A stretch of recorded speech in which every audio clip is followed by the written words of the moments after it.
नमस्कार शिक्षक साथियों, स्वागत है आपका मेरे चैनल पर। साथियों, आज की इस वीडियो में हम बात करेंगे बाल वाटिका स्कूल रेडीनेस फेज 2 के बेसलाइन आकलन के बारे में। यह वीडियो खास तौर पर ECC educator, nodal teacher, Anganwadi कार्यकर्त्री, सहायिका, शिक्षा मित्र और प्रधानाध्यापक के लिए बहुत ही महत्वपूर्ण है। साथियों, एक बात यहाँ पर और साझा करना चाहूंगा कि अब विद्यालय के सुपरविजन के समय बाल वाटिका का भी सुपरविजन एआरपी, बीओ, बीएसए या अन्य सक्षम अधिकारी द्वारा किया जाएगा। इसीलिए बाल वाटिका का समस्त रिकॉर्ड सुव्यवस्थित रूप से अवश्य बना लें। साथियों, आज की इस वीडियो को अंत तक जरूर देखें, क्योंकि इसमें आपको बेस आकलन क्या है, इसका क्या उद्देश्य है, किन बच्चों का आकलन होगा, कैसे आकलन करना है, कैसे रिकॉर्ड पढ़ना है, आदि सब कुछ विस्तार से बताया जाएगा। तो आइए शुरू करते हैं। तब तक आप चैनल को सब्सक्राइब करके बेल आइकन अवश्य दबा दें। साथियों, बाल वाटिका स्कूल रेडीनेस फेज 1 के बारे में आज हम यहाँ पर देखते हैं। साथियों देखिए, यहाँ पर लिखा हुआ है प्रधानाध्यापक, नोडल शिक्षक, शिक्षा मित्र, ईसीसी एजुकेटर, आंगनबाड़ी कार्यकर्त्री, नोडल शिक्षक संकुल, सुपरवाइजर। विशेष तौर पर इन लोगों के लिए यह वीडियो बहुत ही महत्वपूर्ण है। तो आइए इसको हम शुरू करते हैं। देखिए, यहाँ पर लिखा हुआ है स्कूल रेडीनेस फेज 1 नई शिक्षा नीति 2020 के अंतर्गत 5+3+3+4 की संरचना लागू की गई है। इसमें पहले 5 वर्ष को फाउंडेशनल स्टेज कहा गया है। इसके बारे में हम थोड़ा सा जान लेते हैं। बाल वाटिका 3 से 6 वर्ष, स्कूल रेडीनेस फेज में फेज 1 में 5 से 6 आयु वर्ग के बच्चों के लिए संचालित एक विशेष कार्यक्रम है, जिसका उद्देश्य बच्चों को कक्षा 1 में प्रवेश से पहले भाषा, संज्ञानात्मक, सामाजिक, भावनात्मक विकास और परिवेशी समझ के माध्यम से औपचारिक शिक्षा के लिए तैयार करना है। अर्थात कक्षा 1 में प्रवेश से पूर्व जो 5 से 6 आयु वर्ग के बच्चे हैं, वह भाषा, संज्ञानात्मक, सामाजिक, भावनात्मक रूप से जो परिवेश है, उसकी जो समझ है उसमें विकसित हो जानी चाहिए, जिससे कि जब बालक कक्षा 1 में प्रवेश लेगा तो वह इन सब चीजों से विज्ञ होगा। अब देखते हैं यहाँ पर, यह कार्यक्रम वार्षिक सत्र के अंतिम 3 महीनों अर्थात 15 दिसंबर 2025 से 31 मार्च 2026 तक। साथियों, वैसे 15 दिसंबर की जो तिथि है वह निकल चुकी है, तो अभी जो समय है आप आकलन कर लीजिए, और आकलन करने के बाद जो भी थीम आधारित गतिविधियां हैं उनको आप सुचारू रूप से प्रारंभ कर सकते हैं। सभी बाल वाटिकाओं को लोकेट आंगनबाड़ी केंद्रों में संचालित किया जाएगा। यह जो कार्यक्रम है प्रत्येक बाल वाटिका और जो कोलोकेटेड आंगनबाड़ी केंद्र हैं उनमें संचालित किया जाएगा। साथियों, कोलोकेटेड आंगनबाड़ी की जो संकल्पना है वह है विद्यालय के अंतर, जैसे विद्यालय है आपका, तो विद्यालय प्रांगण के अंदर आपका आंगनबाड़ी केंद्र संचालित होना चाहिए। वह कोलोकेटेड आंगनबाड़ी केंद्र की संकल्पना में आएगा। अब इसकी पठन सामग्री को हम लोग देख लेते हैं। पठन सामग्री क्या लगेगी? 5 से 6 वर्ष के लिए ईसीसी एजुकेटर, नोडल शिक्षक, स्कूल रेडीनेस की पठन सामग्री और उसका उपयोग। जो 5 से 6 आयु वर्ग के बच्चे हैं, देखिए यहाँ पर लिखा हुआ है एजुकेटर हस्त पुस्तिका, इकाई 4 से 8 तक की दैनिक योजना और संलग्नक कहानियां, कविताएं और गतिविधि। यह पुस्तक एजुकेटर के पास रहेगी या जो नोडल शिक्षक है उसके पास रहेगी। यदि यह दोनों उपस्थित नहीं हैं तो उसकी अनुपस्थिति में जो शिक्षा मित्र हैं आपके विद्यालय में, वह इसका संचालन करेंगे। तो यह पुस्तक टीचर के लिए हो गई।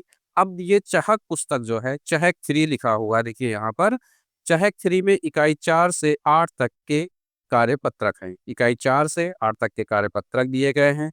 इसमें आपको गतिविधि करानी है। जो भी कार्यपत्रक दिए हैं बच्चों से उन पर कार्य करवाना है। फिर देखिए अगली पुस्तक है कदम। कदम में भी 4 से 8 इकाई तक के कार्यपत्रक दिए गए हैं। इन पर बच्चों से कार्य करवाना है। ये जो आयु वर्ग होगी बच्चों की, ये है 5 से 6 वर्ष। मुख्य रूप से हमें इन्हीं आयु वर्ग के बच्चों पर कार्य करना है। इसका उद्देश्य देखिए यहाँ लिखा हुआ है। यह मैनुअल आपको अपने विद्यार्थियों के साथ दैनिक गतिविधियों को एक संगठित और योजनाबद्ध तरीके से संचालित करने में मदद करेगा। अर्थात यह पुस्तक और यह पुस्तक आपको जो गतिविधि संचालित करने में इन तीनों पुस्तक की हेल्प लेना है। अब आगे देखते हैं हम लोग, यहाँ पर कुछ और आगे चीजें देखते हैं। यहाँ पर हस्त पुस्तिका में दी गई इकाई, जैसे इकाई 4 में देखिए यहाँ थीम है पशु पक्षी। पशु पक्षियों के आवास, बच्चों, खान पान को जानना और पर्यावरण संरक्षण के महत्व को समझना हो जाएगा। अगला है हमारे सहयोगी। आपके समाज में या हमारे समाज में जो सामुदायिक सहयोगियों की भूमिका निभाते हैं उनके बारे में बच्चे समझेंगे। फिर है यातायात के साधन। बच्चे परिवहन के साधनों को पहचानना, अंतर करना और यातायात के नियमों और सड़क सुरक्षा को समझना, इस इकाई के अंतर्गत इस पर हम कार्य करेंगे और एक इकाई 20 दिन तक कार्य करेगी। यानी कि एक इकाई पर आपको 20 दिन कार्य करना है। इसी प्रकार 7वीं इकाई में देखिए हमारे त्योहार हो जाएगा और 8वीं इकाई में मौसम से संबंधित जो जानकारी है वह बच्चों के साथ साझा की जाएगी। अब बेसलाइन आकलन का उद्देश्य क्या है, इसको हम देखते हैं। सबसे पहला उद्देश्य है बच्चों की वर्तमान सीखने की स्थिति को जानना। बच्चा जो है आपकी भाषाओं में क्या क्या चीजें जानता है, वह किस प्रकार से अभिव्यक्ति करता है, इसके बारे में हम जान पाएंगे। यदि बच्चे को विशेष आवश्यकता है उसको हमें पहचान करना है। अगला है शिक्षण योजना को तैयार करना। अगला है बच्चे के सर्वांगीण विकास में सहायता। बेस लाइन आकलन का हमारा ये उद्देश्य हो जाएगा। अब इसके बाद आगे हम देखते हैं बेस लाइन असेसमेंट कैसे करें।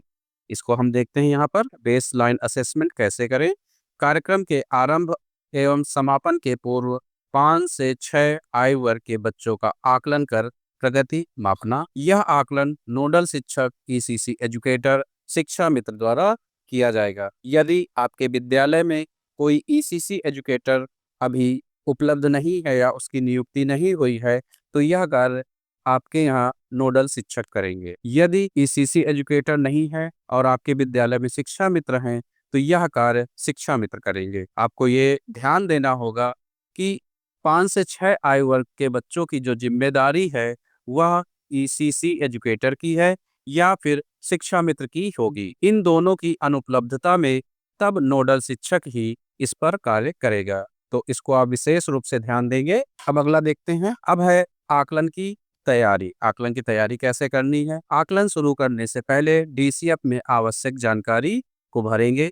इस डीसीएफ की जानकारी हम आगे आपको बताएंगे कि किस प्रकार से फॉर्म को फिल करना है। फिर है बच्चों को एक एक करके बुलाएं और डीसीएफ में बच्चे की जानकारी को भरें। वंडर बॉक्स में से आकलन की आवश्यक सामग्री इकट्ठा करें। यहाँ पर ध्यान देने की बात है कि ये जो वंडर बॉक्स है यह प्रत्येक आंगनबाड़ी केंद्रों में पहुंच चुका है और विशेष तौर पर यह हेडमास्टर या जो प्रधानाध्यापक हैं उनके पास सुरक्षित होगा। उनसे आप लेकर बच्चों को पढ़ाएंगे और उसी से आप आकलन भी करेंगे। अब अगला है बच्चे के साथ बात करें, उसे सहज बनाएं। जैसे कि कोई भी बच्चा है वह परीक्षा के नाम से डरता है तो बच्चे के साथ थोड़ी बहुत बातचीत करेंगे और उसे सहज बनाएंगे। फिर है पहली गतिविधि के लिए निर्देश दें और आकलन करके डीसीएफ में भरें। अब देखिए यहाँ विशेष बात है, बच्चे को समझाना है कि यह कोई परीक्षा नहीं है, इसमें किसी को फेल नहीं किया जाता या ना पास किया जाता है। यह केवल एक जानकारी एकत्रित करने का तरीका है। इसका उद्देश्य सिर्फ समझना है, तुलना नहीं। कौन बच्चा कितना सीखा है और उसे किस चीज की आवश्यकता है, हमें इसका पता लगाने के लिए ही हम इस कार्य को करेंगे। आगे देखते हैं यह आकलन कब किया जाएगा। यह जो आकलन है बेसलाइन आकलन, यह 15 से 30 दिसंबर के बीच में किया जाना था, लेकिन उस दौरान किसी किसी जनपद में छुट्टी हो गई थी और कहीं कहीं पर इसकी ट्रेनिंग नहीं हुई थी। तो जितनी जल्द से जल्द हो सके आप जनवरी माह में इसका बेसलाइन आकलन अवश्य कर लें। जनवरी माह में बेसलाइन आकलन अवश्य कर लें। इसके बाद इंडलाइन आकलन जो होगा वह अप्रैल के पहले सप्ताह में होगा। जब बच्चा 6 वर्ष का हो जाएगा और कक्षा 1 में प्रवेश लेगा, प्रवेश के साथ ही हम उसका आकलन करेंगे और यह आकलन ईसीसी एजुकेटर ही करेगा या नोडल टीचर करेगा। इन्हीं दोनों लोगों की जिम्मेदारी होगी। अगला है डीसीएफ भरना। डीसीएफ भरने के 15 दिनों के भीतर इसे नोडल शिक्षक संकुल को सौंपा जाना चाहिए। अर्थात आप जो इसका फॉर्म फिल करेंगे वह अपने नोडल शिक्षक संकुल को दे देंगे। अब है यह आकलन किनका किया जाएगा, इसको हम देखते हैं। देखिए यहाँ पर लिखा हुआ है, यह आकलन कोलोकेटेड बाल वाटिका में आकलन के दिन उपस्थित सभी 5+ वर्ष के बच्चों के साथ किया जाएगा। अर्थात जिस दिन आप ये आकलन करेंगे, कोशिश रहे कि उस दिन 100% बच्चे उपस्थित हों। यदि 100% नहीं होते हैं तो जितने मैक्सिमम हो सके उतने बच्चों का आकलन आप अवश्य करें। इस आकलन में 4 गतिविधियां द्वारा बच्चों का भाषा, संज्ञानात्मक एवं भावनात्मक विकास, रचनात्मक एवं सौंदर्य विकास देखा जाएगा। इन 4 बिंदुओं पर आकलन करना है। आइए हम इसको आगे देखते हैं। आकलन की समझ एवं तैयारी। इस आकलन के लिए बाल वाटिका में उपलब्ध वंडर बॉक्स किट की सामग्री का उपयोग किया जाएगा। इसके पहले भी हम बता चुके हैं कि प्रधानाध्यापक के पास यह जो किट है वह उपलब्ध होगी। आइए अब आगे देखते हैं। वंडर बॉक्स में जिन सामग्री से आपको आकलन करना है उसको देखते हैं। देखिए यहाँ पर लिखा हुआ है वंडर बॉक्स सामग्री या वस्तु और गतिविधि, यानी किस सामग्री से कौन सी गतिविधि करानी है इसको हम देखते हैं। सबसे पहला है वर्णमाला। देखो इसमें अक्षर पहचान माँ, और ये जो माँ वर्ण है यह आपको वंडर बॉक्स में उपलब्ध मिलेगा। अगला है नंबर कार्ड। नंबर कार्ड में संख्या पहचान 5 और 7, इसको आपको बच्चे से पहचान करानी है और यह जो अंक है आपको वंडर बॉक्स में उपलब्ध मिलेगा। अगला है कैसे हो। कैसे हो के अर्थात कि बच्चे की भावनाओं को आपको जानना है। भावनाओं की पहचान, अभिव्यक्ति भावनाएं जैसे उदास, खुश, गुस्सा, यह सारे जो इमोजी हैं यह आपको वंडर बॉक्स की जो किट है उसमें आपको मिलेंगे।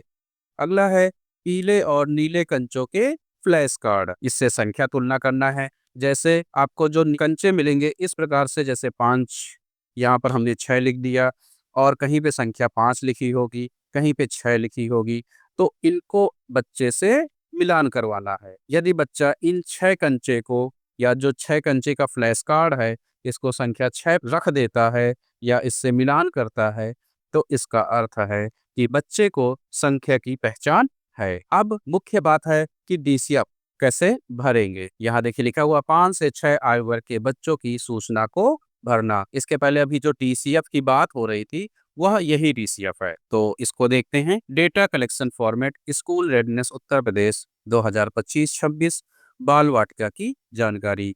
सबसे पहले जहां बच्चा नामांकित है उस जनपद का नाम लिखेंगे, ब्लॉक का नाम लिखेंगे, स्कूल का नाम, यूडाइस कोड हो जाएगा। नोडल शिक्षक या ईसीसी स्पेशल एजुकेटर, अगर ये दोनों नहीं है तो यहाँ पर आप शिक्षा मित्र का नाम लिखेंगे, फिर शिक्षक संकुल का नाम आप यहाँ पर लिखेंगे। इस प्रकार से ये डेटा यहाँ पर फिल हो जाएगा। अब है आकलन टूल। आकलन टूल बच्चे का आकलन किस प्रकार से करना है, मुख्य बिंदु यहीं पर है। इसको आप बिल्कुल निष्पक्ष तरीके से करेंगे और किसी भी बच्चे को यह नहीं करना है कि तुम नहीं बता पाओगे तो फेल हो जाओगे। फेल होने का यहाँ पर कोई कॉन्सेप्ट नहीं है। यहाँ पर केवल जानकारी एकत्र करना है, जानकारी को एकत्र करना है। तो आइए हम इसको देखते हैं। डेटा संग्रह फॉर्म। कृपया निर्देश देखें, लाल रंग में लिखे हुए हैं। सबसे पहले यहाँ पर नीचे ये जो फॉर्मेट बना हुआ है यहाँ बच्चे का नाम लिख देंगे, लड़का लड़की जो भी होगा यहाँ पर लिख देंगे, फिर बच्चे की यहाँ पे उम्र लिख देंगे। अब जो हमें कार्य करना है, जिसका हमें आकलन करना है, यहाँ से कार्य शुरू होता है। देखिए यहाँ लिखा हुआ है कार्य 1A भावनाएं पहचानना। पहला है भावना पहचानी, भावनाएं पहचानी, भावनाएं पहचानी, कोई भावना नहीं पहचानी। जैसे बच्चा कोई मान लीजिए खुश होने की जो इमोजी है उसको पहचान लेता है तो उसको 1 अंक मिलेंगे। फिर इसके बाद वह 1 से अधिक, जैसे ही वह रोना, रोना इमोजी वह पहचान लेता है। अब यहाँ पर बच्चा 2 भावनाओं को पहचान चुका है। कितनी भावनाएं? 2 भावनाएं। तो यहाँ पर बच्चे को 2 अंक मिलेंगे। अब अगर वह 2 से अधिक भी भावनाओं को पहचानता है तब भी उसको अंक केवल और केवल 2 ही मिलेंगे। इस बात का आप विशेष रूप से ध्यान देंगे। यदि बच्चा कुछ भी नहीं पहचानता है तो वहां पर आप 0 लिखेंगे, यहाँ पर आप 0 लिख देंगे। इसको विशेष रूप से आप समझ लीजिए फिर से एक बार। यदि बच्चा पहली भावना समझता है, यानी एक भावना बता पाता है जैसे खुश रहना, तो आप यहाँ पर 1 अंक लिख देंगे। यदि बच्चा हंसने के लिए भी बता देता है कि कौन सा इमोजी हंसने का है, तो यहाँ पर आप 2 लिख देंगे।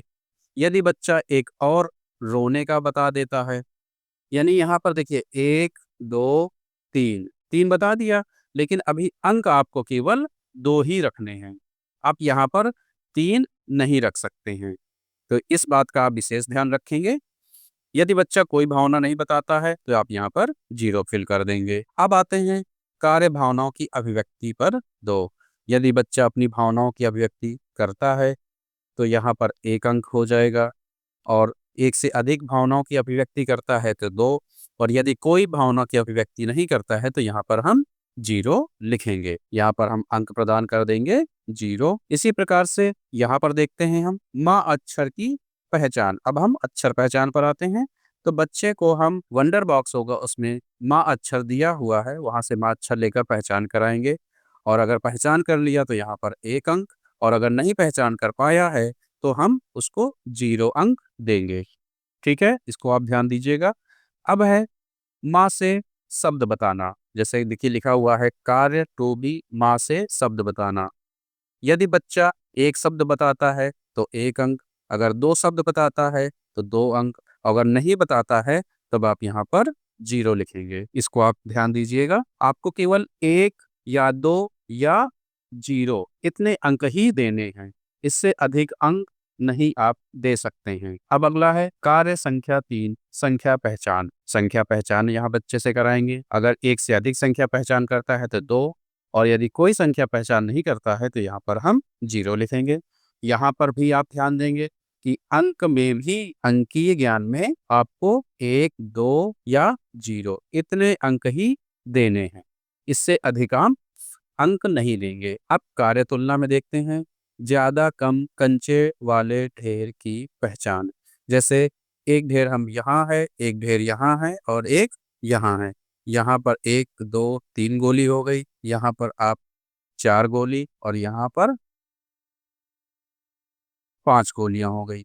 अब बच्चा इन तीनों को तुलना करेगा और बताएगा कि किस ढेर में कितनी गोलियां हैं। यदि बच्चा इन ढेरों को सही सही बता देता है तब आप यहाँ पर 2 लिखेंगे। यदि कोई भी पहचान नहीं कर पाता है तब आप यहाँ पर 0 अंक प्रदान करेंगे। साथियों, इस प्रकार से आप प्रत्येक छात्र को बारी बारी से बुलाकर अपने पास इन सभी भावनाओं की पहचान कराएंगे, या जो कार्य दिए गए हैं उनकी पहचान कराएंगे, उनका आकलन करेंगे। और यह आकलन जो है केवल बच्चे की जानकारी के लिए है कि बच्चा कितना सीख चुका है। यह कोई परीक्षा नहीं है, यह केवल एक डेटा कलेक्शन है। तो इसको आप विशेष रूप से ध्यान देंगे, और इसमें अगर आपको कहीं किसी चीज में समस्या आती है तो आप कमेंट बॉक्स में जरूर बता देंगे, हम वहां पर आपको उत्तर देंगे। साथियों, आशा करते हैं कि मेरे द्वारा बाल वाटिका में जो आकलन किया जाना है उससे संबंधित सारी जानकारी आपको मैंने बता दी है। साथियों, यदि इसमें कोई कंफ्यूजन या कोई डाउट होता है तो आप मुझसे पूछ सकते हैं। हम आपको पुनः सारी चीज़ों को डिटेल के साथ बता देंगे। साथियों, यदि आपको मेरी वीडियो पसंद आती है तो कृपया वीडियो को लाइक करें, शिक्षक साथियों के साथ शेयर करें। साथ ही साथ यदि आपके कोई सुझाव हैं तो कमेंट बॉक्स में ज़रूर बताएं। धन्यवाद। मिलते हैं अगले वीडियो में।